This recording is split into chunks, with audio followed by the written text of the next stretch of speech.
transition begins.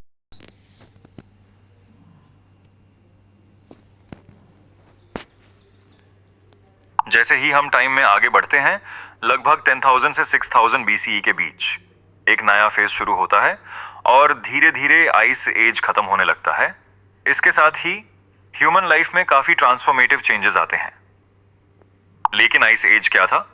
ये एक लंबा पीरियड था जहां एक्सट्रीम कोल्ड होता था और अर्थ के बड़े एरियाज आइस से कवर होते थे। इस वजह से सर्वाइवल अर्ली ह्यूमंस के लिए और भी डिफिकल्ट हो गया था। लेकिन आइस एज चेंज क्यों हुआ? ये चेंज हुआ क्लाइमेट चेंज की वजह से। मेसोलिथिक पीरियड के एंड में आइस एज खत्म होने लगा और अर्थ पर एक सिग्निफिकेंट वार्मिंग ट्रेंड स्टार्ट हुआ।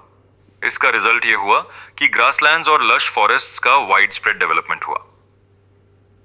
इस चेंज का नेचर पर क्या इफेक्ट पड़ा? नए प्लांट्स और एनिमल्स अपीयर होने लगे। ग्रासलैंड्स ने हर्बीवोर्स को सपोर्ट किया और फॉरेस्ट्स ने फ्रूट्स, नट्स और शेल्टर प्रोवाइड किया। ह्यूमन लाइफ पर इसका क्या इंपैक्ट पड़ा? एनवायरनमेंट चेंज होने के साथ ह्यूमंस अब सिर्फ बड़े एनिमल्स पर डिपेंड नहीं रहे। वो छोटे एनिमल्स का हंट करने लगे और ज्यादा प्लांट्स गैदर करने लगे। Changes in lifestyle, better food availability की वजह से कांस्टेंट मूवमेंट कम हो गया। ह्यूमंस एक ही जगह पर ज्यादा टाइम तक रहने लगे, लेकिन परमानेंटली नहीं। सेमी सेटल्ड लाइफ की शुरुआत हुई। ह्यूमंस अभी भी हंटिंग और गैदरिंग करते थे, लेकिन मूवमेंट पहले से कम हो गया था। टेम्पररी शेल्टर्स बनने लगे और लाइफ थोड़ी ज्यादा स्टेबल हो गई।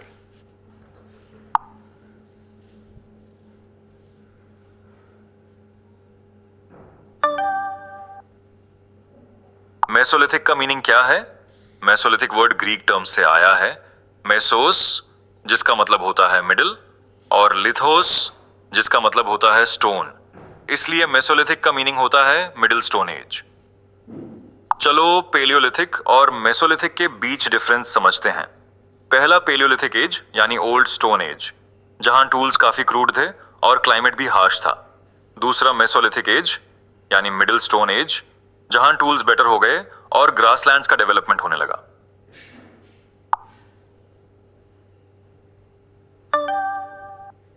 चेंजेस इन टूल्स, टूल्स छोटे और शार्पर हो गए, जिससे माइक्रोलिथ्स का डेवलपमेंट हुआ। ये टूल्स ज्यादा एफिशिएंट थे और कैरी करना भी आसान था। अब देखते हैं क्या चेंज नहीं हुआ। अभी तक एग्रीकल्चर स्टार्ट नहीं हुआ था, परमानेंट सेटलमेंट्स भी नहीं थे और मेटल्स का यूज भी नहीं होता था। मतलब पूरा ट्रांसफॉर्मेशन अभी तक कंप्लीट नहीं हुआ था।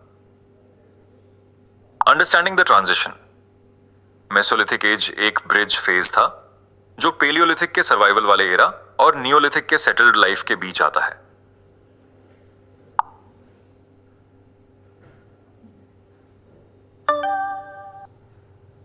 The journey continues. अब हम मेसोलिथिक एज को समझ चुके हैं और इस पीरियड में लोग कैसे रहते थे। अब चलो एक्सप्लोर करते हैं कि इस एज के साइट्स कहां कहां मिलते हैं।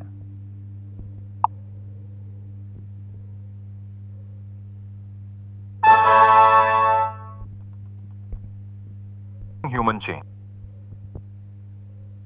Mesolithic sites, tracing human chain. We saw how climate change shaped human life in the Mesolithic age. But where do we find evidence of these changes? Let's explore Mesolithic sites. Why locations matter? Mesolithic people places carefully choose करते थे। वो water sources, forests और open lands के पास settle होते थे, जहां food easily available होता था। चलो अब explore करते हैं कैसे अलग-अलग regions इस life को support करते थे। Western India, semi arid climate में रिवर्स और ग्रासलैंड्स हंटिंग, फिशिंग और अर्ली एनिमल यूज को सपोर्ट करते थे। इस वजह से ये जगह मिक्स्ड फूड सोर्सेज के लिए आइडियल थी। बागुर, वेस्टर्न इंडिया, ये राजस्थान में कोथरी रिवर के पास लोकेटेड है। यहां से हमें एविडेंस मिलता है हंटिंग, फिशिंग और अर्ली एनिमल डोमेस्टिकेशन का।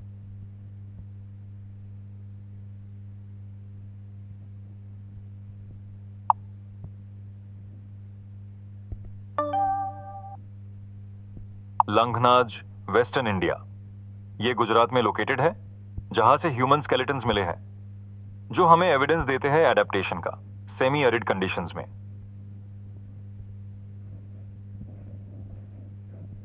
Next let's look at north India.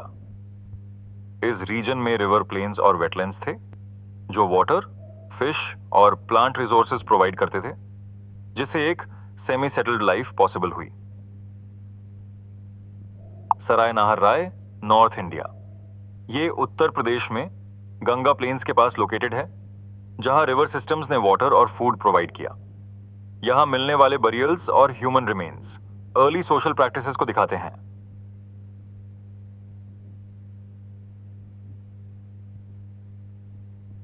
महादहा, north India.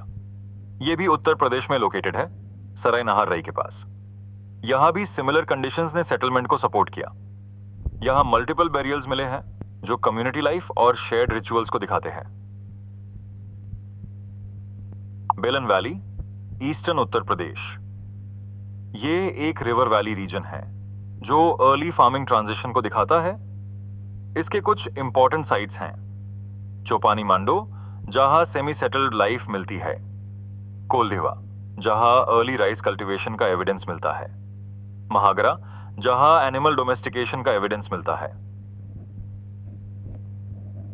अब तक हमने वेस्टर्न और नॉर्दर्न इंडिया देखा है।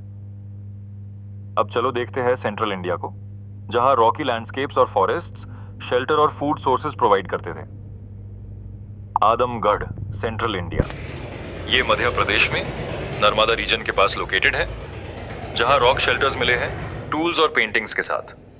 ये एविडेंस दिखाते हैं कंटिन्यूटी का अर्लियर पीरियड से और ग्रेजुअल कल्चरल डेवलपमेंट का। Bhimbetka rock shelters, central India.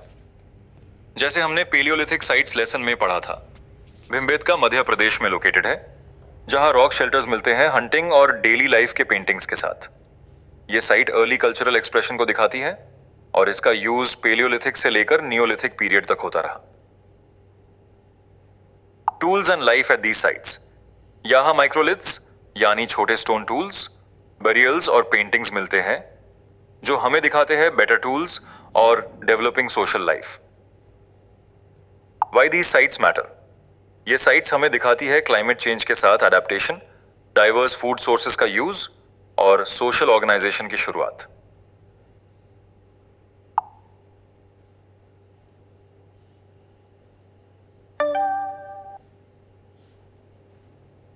The journey continues. अब हम देख चुके हैं कैसे ह्यूमंस अडेप्ट हुए और उनकी लाइफ स्टेबल हुई। लेकिन फार्मिंग और परमानेंट सेटलमेंट्स कब शुरू हुए? चलो एक्सप्लोर करते हैं नियोलिथिक एज।